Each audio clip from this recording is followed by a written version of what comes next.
Rozzy Raspberry. Rozzy Raspberry is one of the Munch Bunch.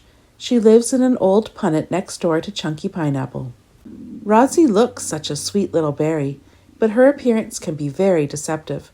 She is usually a very naughty little berry. Today Rozzy thought she would have a bit of fun with some of her Munch Bunch friends. So she searched through her toy box looking for something to do, until she came across her old box of tricks. This could be very amusing, she thought to herself. First, Rozzy found a trick bandage with a nail through it. She stood outside her punnet, and as soon as she saw Button and Tiny coming, she pretended to cry. "Oh, you poor little thing!" shrieked Button, looking at Rozzy's finger. "Whatever have you done?" "Come home with us and have some cake," said Tiny. "You must feel really terrible." This is just what Rozzy wanted. She put her feet up and let Button and Tiny make a fuss of her. As soon as Rozzy had finished eating the cake, she started to giggle and pulled the bandage off her finger. The mushrooms looked aghast and were very upset at having been tricked. Rozzy ran off laughing. "Thanks for the cake," she shouted. "It was lovely." Rozzy rushed home to find her next trick. "Who could I trick this time?" she chuckled to herself. Just then Adam Avocado came down the road. "Adam, please can you get the lid off this box for me? It seems to have stuck," asked Rozzy innocently. "Certainly," replied Adam. "Only too pleased to help." Adam tugged at the lid, but it wasn't stuck at all. A jack-in-the-box leapt up straight into his face. Rozzy fell about laughing, but Adam was really shaken. It had given him a big shock.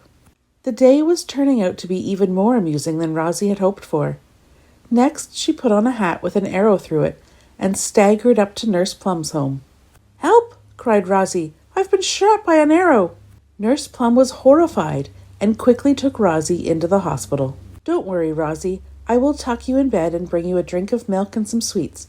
That will make you feel better," said Nurse Plum. She was very concerned for her patient. Rozzy was trying not to laugh. "Oh, thank you, nurse," she murmured. "I am beginning to feel a little better now." As soon as Rozzy had finished her sweets and drink, she leapt out of bed and flung her hat in the air. "Fooled you!" she shouted. But Nurse Plum did not think it was very funny at all.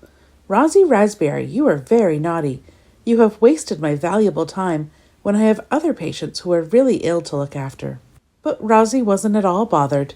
She was having great fun, and when she saw Aubrey Aubergine coming towards her, she couldn't resist playing one last trick.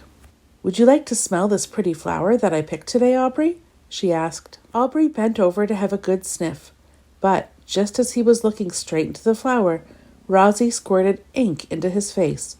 Aubrey's new waistcoat was ruined, but Rozzy didn't notice how upset he was. She was too busy laughing. It was getting late, so Rozzy made her way back to her punnet. "That was a really good day," she chuckled to herself. But then she had a horrible feeling. She discovered that she had lost her door key. Just then some of the Munch Bunch walked by. "Hey, Adam, Button, Tiny, Aubrey, Nurse Plum, please help me," shouted Rozzy. "I can't find my door key." "Not likely," replied Button. "You are not going to play any more of those silly tricks on us." But this time Rozzy wasn't joking. She really had lost her key, and she had to spend the whole night out in the dark on her own. Playing tricks on her friends didn't seem so funny now.